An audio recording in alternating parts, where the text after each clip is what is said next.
여러분, 우리가 인터넷으로 무언가를 보낼 때 말이죠. 그 데이터가 어떻게 길을 잃지 않고 정확히 목적지까지 날아가는 걸까요? 사실 거기에는요, 모든 데이터 패킷에 숨겨진 아주 특별한 사용 설명서가 있기 때문입니다.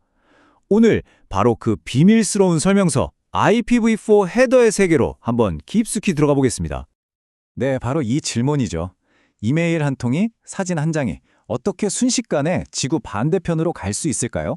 이게 정말 마법 같잖아요. 근데 사실 이건 마법이 아니라 아주 정교하게 짜인 규칙 덕분입니다.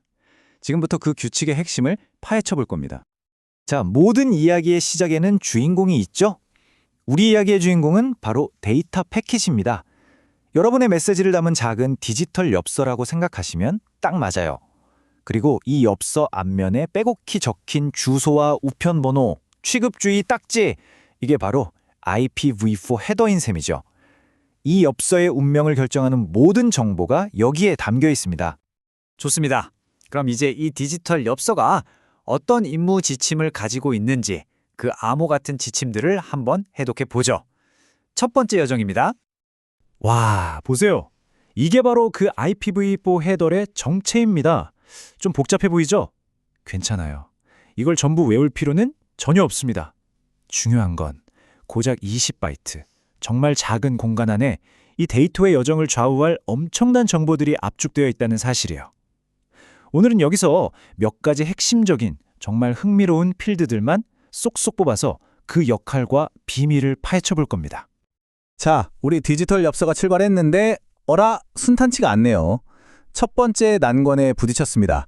바로 크기의 문제예요.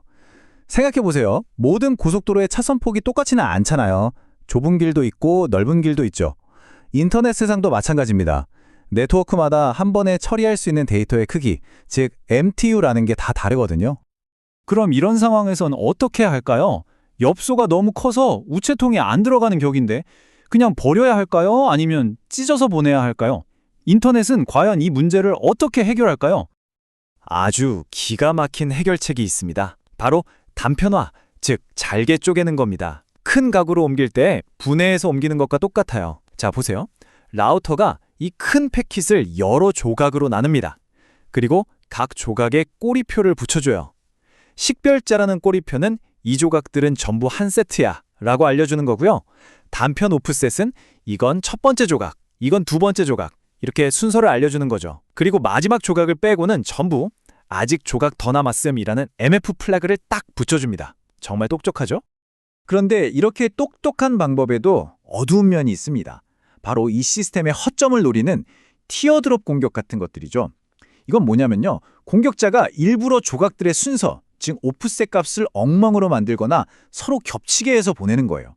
그럼 이걸 받은 컴퓨터는 이 말도 안 되는 퍼즐을 맞추려고 끙끙대다가 결국 시스템이 다운되어 버리는 겁니다.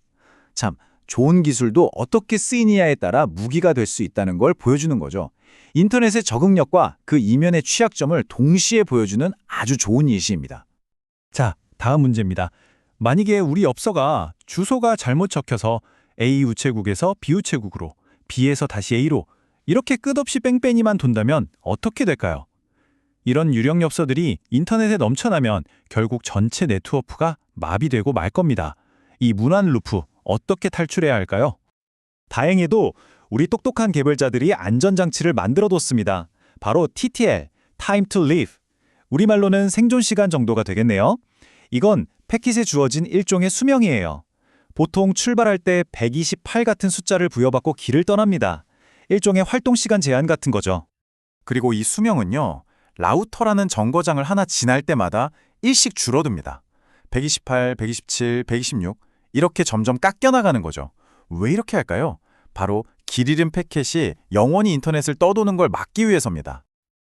그러다가 마침내 이 TTL 값이 0이 되는 순간 패킷은 그 자리에서 펑 하고 사라집니다.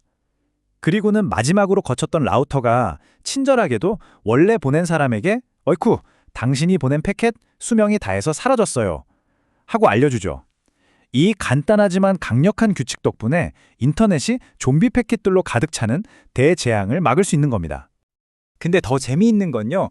사람들이 이 자동 폭파 규칙을 아주 영리하게 역이용한다는 거예요. 바로 트레이스 라우트라는 도구인데요. 이거는 일부러 수명이 1인 패킷을 보내서 첫 번째 라우터에서 소멸하게 만들고 그 다음엔 수명이 2인 패킷을 보내서 두 번째 라우터에서 소멸하게 만들고 이런 식으로 계속 반복하는 겁니다. 그럼 각 라우터로부터 여기서 사라졌어요 라는 보고가 오겠죠? 그 보고들을 쭉 이으면 목적지까지 가는 전체 경로가 한눈에 딱 그려지는 거죠. 마치 길에 빵 부스러기를 하나씩 떨어뜨려서 경로를 파악하는 헨젤과 그레텔처럼요. 자, 이제 마지막 관문입니다.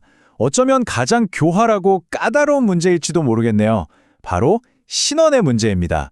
이 넓고 익명성이 보장되는 인터넷 세상에서 내 앞에 도착한 이 엽서가 정말로 보낸 사람 주소에 적힌 그 사람에게서 온 게 맞는지 우리가 어떻게 확신할 수 있을까요? 바로 이 지점에서 IP 스푸핑이라는 문제가 등장합니다.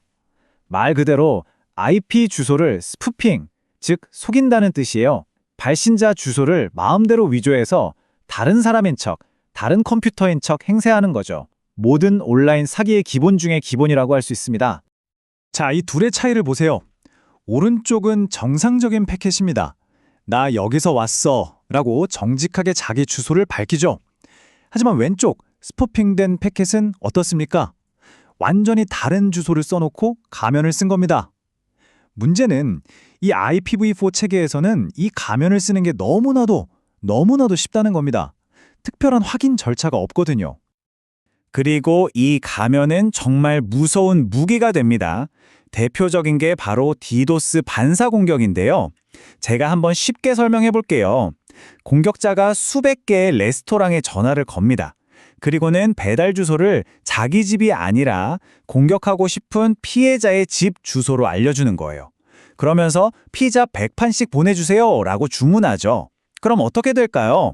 수백 개의 레스토랑에서 온 배달원들이 전부 피해자의 집으로 몰려가서 초인종을 누르겠죠. 피해자는 순식간에 아수라장이 되는 겁니다. 이게 바로 IP 스푸핑을 이용한 공격의 원리입니다. 그렇다면 우리는 이런 교활한 공격에 속수무책으로 당해야만 할까요? 당연히 아니죠. 인터넷 세상도 이런 공격을 막기 위한 방어선을 구축하고 있습니다. 어떤 것들이 있는지 한번 보시죠. 네트워크의 국경에는 아주 훌륭한 경비원들이 있습니다. 첫 번째는 인그레스 필터링. 이건 우리마을로 들어오는 트래픽을 검사하는 경비원이에요. 당신 신분증에 적힌 주소 우리 마을에서 올 리가 없는데? 하면서 딱 막아버리는 거죠. 두 번째는 이그레스 필터링. 이건 우리 마을에서 나가는 트래픽을 검사합니다. 잠깐, 당신 우리 마을 사람이면서 왜 다른 마을 주소를 신분증으로 써요? 하고 붙잡는 겁니다. 이렇게 들어오고 나가는 걸 꼼꼼히 감시해서 위조된 신분증을 걸러내는 거죠. 자, 이렇게 해서 오늘 우리는 데이터 패킷의 정말 험난한 여정을 따라와 봤습니다. 너무 커서 잘게 쪼개지기도 하고 영원히 길을 잃을 뻔하다가 수명이 다해 사라지기도 하고 심지어 신분을 위조한 공격자들과 맞서 싸우기도 했죠. 그런데 한번 생각해보면요. 이 모든 규칙, 이 IPv4 헤더는요. 지금처럼 복잡하지 않았던 훨씬 더 작고 서로를 믿었던 초창기 인터넷을 위해 만들어진 겁니다. 과연 수십 년 전에 만들어진 이 낡은 지도가 지금처럼 거대하고 때로는 적대적인 이 디지털 세상을 항해하는데 여전히 충분할까요? 아니면 우리에게는 이제 완전히 새로운 지도가 필요한 걸까요? 한 번쯤 생각해 볼 만한 질문인 것 같습니다.